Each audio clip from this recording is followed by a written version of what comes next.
फिल्में तो मैंने बहुत सारी की है, बट ये फिल्म हम किन्नरों के ऊपर है, इसलिए बहुत मज़ा आया। मुझे फिल्म में काम करके अच्छा लगा।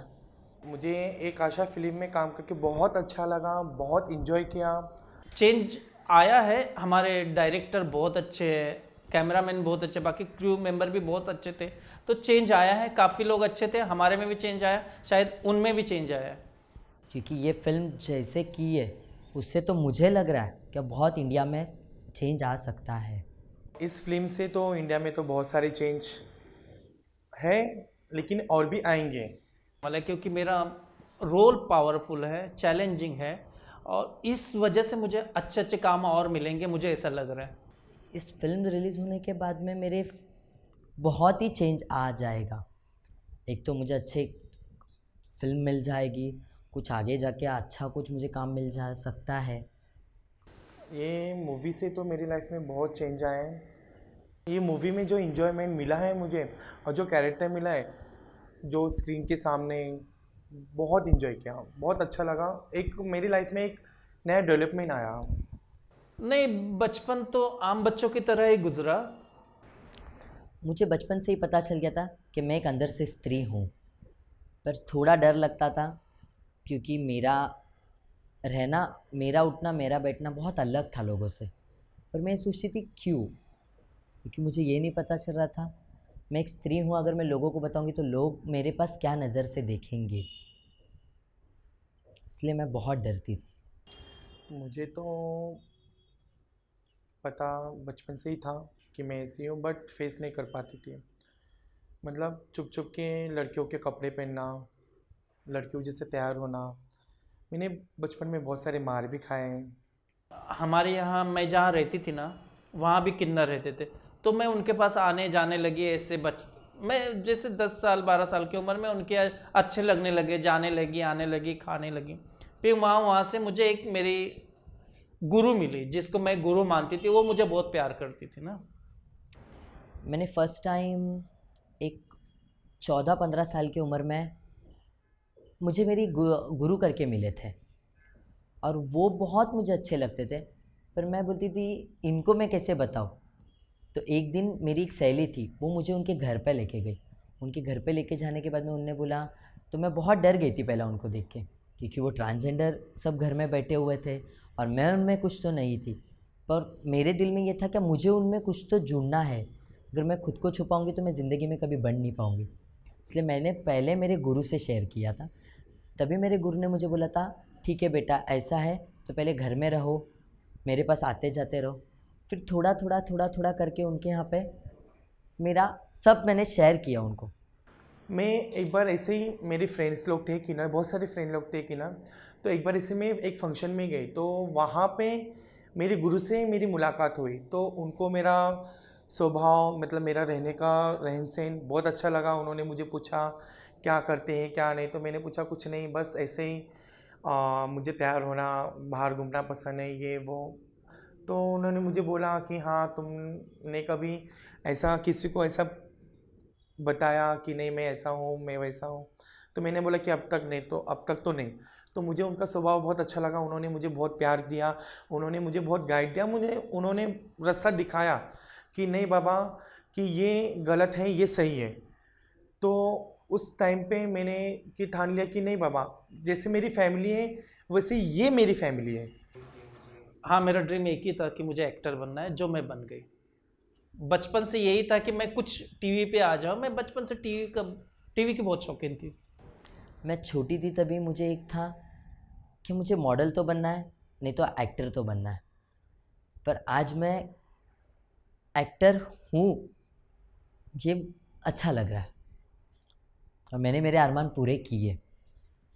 मैं जब छोटी थी तो मुझे तो डांसिंग का बहुत शौक था। तो मेरी मम्मी ने होप किया कि मेरे तीनों बच्चों में से कोई ना कोई तो फिल्म लाइन में जाए। तो आज मेरी मम्मी के होप्स मैंने पूरे किए हैं। मैंने पढ़ाई 8वीं तक ही की है, बस इतना ही पढ़ी लिखी हूँ। और मेरी पढ़ाई 9th स्टैंडर्ड तक की हुई है। हाँ, मेरा कोई अगर पूरा खर्चा उठाए तो मैं पढ़ना चाहूँगी, क्योंकि मेरे दिल में बहुत है, मुझे और पढ़ना है। और मैं पढ़ूंगी अगर कोई मेरा खर्चा उठाना चाहेगा तो। मैंने तो पढ़ाई मैंने किया है 10 तक मैंने पढ़ाई किया है। मेरा बचपन तो एक आम बच्चों की तरह ही गुजरा था, पर थोड़ा अलग था, क्योंकि मैं लड़कों में जाती थी तो मेरा चलना देख के लड़के बोलते थे अरे गुड, कोई गे बोलता था, कोई बायला बोलता था। और मुझे खेलना, बच्चे खेलते थे बैट बॉल गोटी, मुझे खेलना था रस्सी उड़ी, लड़कियों के साथ में लपा छुपी। लड़के खेलते थे अलग, मैं खेलती थी लड़कियों का। तो लड़कों को ये नहीं पता चलता था कि मैं कौन हूँ, पर मैं मेरे अंदर की जितने ये थे सब दबा दबा के रखती थी। भारत सरकार ने आइडेंटिटी तो दी है, लेकिन फ़ायदा तो कुछ ऐसा मेरे ख्याल से नहीं। मेल से फीमेल नाम हो गए, बस वही चल रहा है अभी। भारत सरकार ने आइडेंटिटी दी है, उससे थोड़ा सा तो फ़ायदा हुआ है, पर बहुत होना बाकी है। जैसे कि अभी पासपोर्ट पे दिया हुआ है, पासपोर्ट और 2-3 ये हो गए, पर आगे के बहुत है, वो होना बाकी है। बैंक में खाता खोलने की दिक्कत यही आती है कि अभी तक मेरा कहाँ पे कॉलम नहीं आया। कॉलम तो सिर्फ मेरा एक ही जगह आया, वो पासपोर्ट। सेकंड मेरा कॉलम कहाँ पे भी नहीं आया हुआ। एक तो मैं मेल में ज्वाइन होंगी, नहीं तो एक तो मैं फीमेल में, वही होगा मेरा। भारत सरकार ने जो हमें आइडेंटिटी दी है, तो मुझे तो नहीं लगता है कि अभी तक जो काम होना चाहिए था अब तक हुआ है। क्योंकि हमारा तो फिर भी ठीक है, लेकिन हमारे तरह और भी जो किन्नर हैं, जो हमारी जो कमेटी है, उनको जो फैसिलिटी मिलना चाहिए उनको मिल नहीं रहा है। जो लोग सड़क पे सो रहे हैं या सड़क पे जो भी हैं तालियां बजा के जो भीख मांग रहे हैं, उन पे भी उन्होंने पाबंदी लगा दिया है, तो वो लोग कहाँ जाएंगे। तो मेरी मेरी तो एक ही सिफारिश है भारत सरकार से, जो कि आप लोगों ने जो उस पर पाबंदी लगाई है तो उस पर भी आप लोग कुछ उनके लिए कीजिए, ताकि उन्हें भी कुछ सपोर्ट मिले, उन्हें भी खुद के लिए जीने का एक सहारा मिले। और जो जैसे वो जी रहे हैं, जैसे सड़क पे सो रहे बैठ रहे हैं, जो सड़क पे जो भीख मांग रहे हैं, या तो फिर उन्हें ये सब बंद करा रहे, तो फिर उसके अलावा उन्हें कुछ काम दीजिए, उन्हें कुछ जगह दीजिए। भले बड़ा नहीं, लेकिन आराम से चैन की नींद सो सकते हैं, इतना तो उन्हें आज़ादी दो। एक्चुअली देखो, किन्नर जहाँ भी जाते हैं लोग देख के एक बार तो हंसते ही है। किन्नर हंसने की चीज़ है, पता नहीं उनको ऐसा लगता है। हम तो इंसान ही है ना। कहीं से सड़क पे चलो तो पीछे से चिल्लाते लड़के लोग जो किन्नरों को उल्टा सीधा कुछ भी बोल देते हैं। तो दिक्कतें तो हर किसी को होती, मुझे ही नहीं हर किसी को दिक्कत है, मुझे भी हुई है। जो दिक्कतें हर किन्नर को होती है। किन्नर होने की वजह से समाज में तो बहुत मुसीबतें झेलने पड़ते हैं। सबसे बड़ा तो लोगों को फेस करना, ये बहुत बड़ी मुसीबत है। क्योंकि मैं किन्नर हूँ तो मेरे दर्द मुझे ही पता चलते हैं। लोग जब हमको समझेंगे तभी तो लोगों को पता चलेगा, और लोगों ने कभी हमको समझ के ही लिया नहीं तो लोगों को पता क्या चलेगा। जब घर से निकलते हैं तो लोग एक आदमी का, एक इंसान का देखने का नज़रिया होता है कि नहीं यार ये कुछ गलत करने जा रही है, या ये कुछ गलत करे। वो हमारे दिल को पता है कि हम क्या कर रहे हैं। ये लोगों के नज़रिया देखने का तो बहुत ही गलत है। तो मैं चाहती हूँ कि लोगों का नज़रिया बदले, कि जैसे आम इंसान जी रहे हैं वैसे हम भी जी रहे हैं, हम भी मेहनत कर रहे हैं, हम भी कुछ स्ट्रगल कर रहे हैं यार। तो हमें भी जीने का मौका दो, और हमें जो नज़र से देख रहे हैं प्लीज़ हमें वो नज़र से ना देखें। मैं यही फिल्म लाइन का काम करती काफ़ी सालों से, और मेरे गुरु की बधाई बस्ती है, हम बधाई बस्ती पे भी जाते हैं। और मेरे रात के जो प्रोग्राम होते हैं, हल्दी मेहंदी शादी में डांस करने का, घाघरा चोली पहन के रिकॉर्ड पे डांस करते, बस यही हमारा पेशा है, यही करते हैं हम। अभी मैं काम फ़िलहाल शूट ही करती हूँ, बाकी टाइम पे मैं घर पे रहती हूँ। किन्नरों के लिए सरकार को तो पहले तो अलग शौचालय बनवाना चाहिए। जेंट्स लेडीज होते हैं, ऐसे किन्नरों के शौचालय होने चाहिए। एक तो किन्नरों के लिए घर होने चाहिए। किन्नरों को हमारे लिए सरकार ने तो बहुत कुछ करना चाहिए। जैसे कि अभी स्कूल में एडमिशन्स के लिए प्रॉब्लम है, बहुत जगह प्रॉब्लम है, रूम्स है, कहाँ जाएंगे तो वहाँ पे प्रॉब्लम है। तो बहुत कुछ, पैन कार्ड है, आधार कार्ड है, ये जगह बहुत जगह प्रॉब्लम। तो किन्नरों को जैसे तुम एक आम जनता को देते हो वैसे सब हमें भी देना चाहिए। किन्नरों के लिए जैसे अनुज जी ने बताया कि किन्नर लोग के लिए ट्रेनों में जो कम एक अलग से डब्बा होना चाहिए। एक अभी हम जाते हैं तो हम सोच में पड़ते हैं कि हम कहाँ पे जाएं, मेल में जाएं, फीमेल में जाएं, हैंडीकैप में जाएं। अगर हम हैंडीकैप में भी जाते हैं तो हैंडीकैप में भी हमसे सवाल होता है कि आप लोग हैंडीकैप के डब्बे में क्यों आते हैं। फीमेल के डब्बे में जाते हैं तो फीमेल के डब्बे में हम लोग को एक गंदी नज़र से देखा जाता है, कि बोलते ना कि एक बहुत चीप नज़र से मतलब हमको देखा जाता है कि अरे यार ये लोग क्या हैं, ये लोग क्या है। नहीं, देखिए हम भी स्टैंडर्ड हैं, हमने भी क्वालिफिकेशन किए हैं, हमने भी जो आप लोग खाते हैं, जो पहनते हैं, ओढ़ते हैं, हम भी वही करते हैं। तो आप लोगों का जो नज़रिया है वो नज़रिया बदलो। और भारत सरकार से तो मुझे एक ही है कि बाबा जो मेल फीमेल को जो फैसिलिटी दिया है वो किन्नर को भी दे, ट्रांसजेंडर को भी दे। उनके लिए एक अलग से कंपार्टमेंट हो, शौचालय हो, और जो बाकी लोगों को जो फैसिलिटी वो हमें भी हो। किन्नर लोगों को किन्नर समाज के भले के लिए उनका साथ देना चाहिए। वो अगर गलत रास्ते पे गए तो कोई बड़ा होके उनको सीधे रास्ते पे वो तो ला ही देते हैं, लेकिन लाना चाहिए उनको। किन्नर समाज के बारे में तो हर एक बात अच्छी लगती है, क्योंकि किन्नर समाज के हर एक जो वर्ड्स जो कुछ है सब ठीक ही है। मेरे लिए तो सब किन्नर समाज का अच्छा ही है। किन्नर समाज में एक बात अच्छी लगती है मुझे कि हम किन्नर भले एक दूसरे के दुश्मन हो, लेकिन ऑपोजिट कोई हमारे से झगड़ा करने आता है तो हम सब एक हो जाते हैं।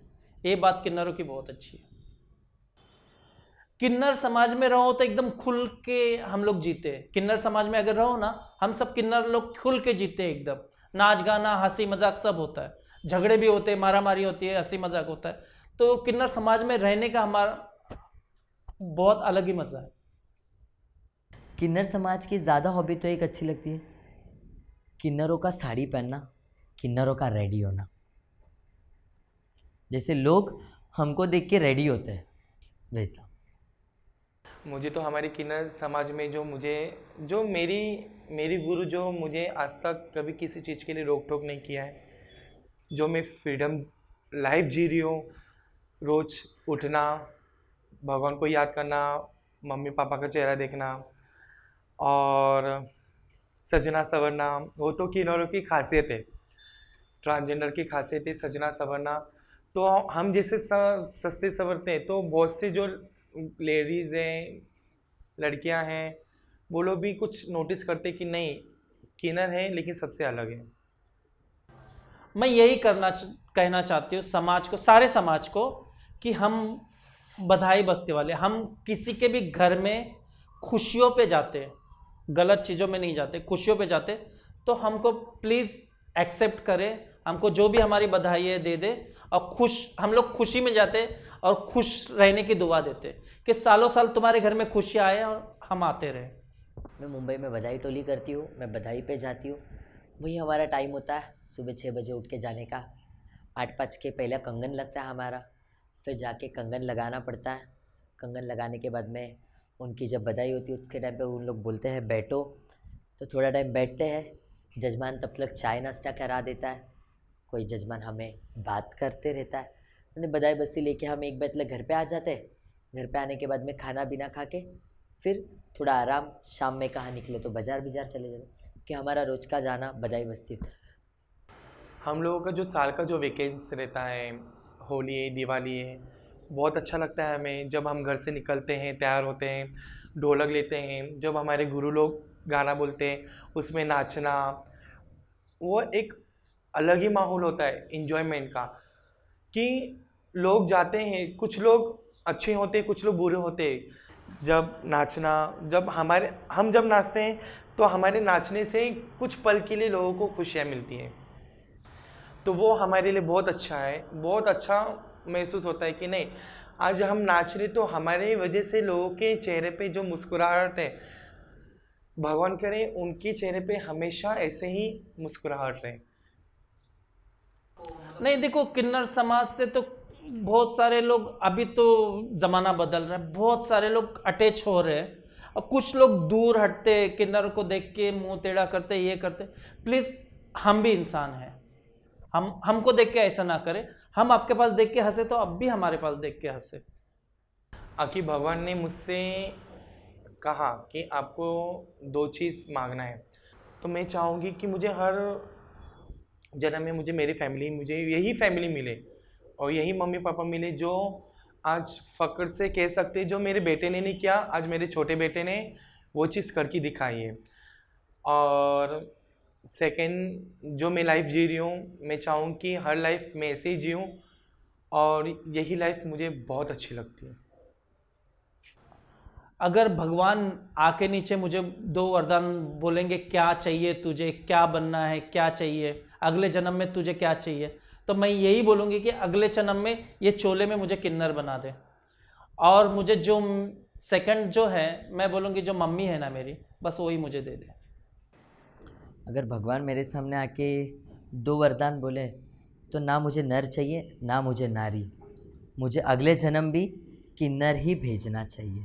मैं यही वरदान मांगूंगी।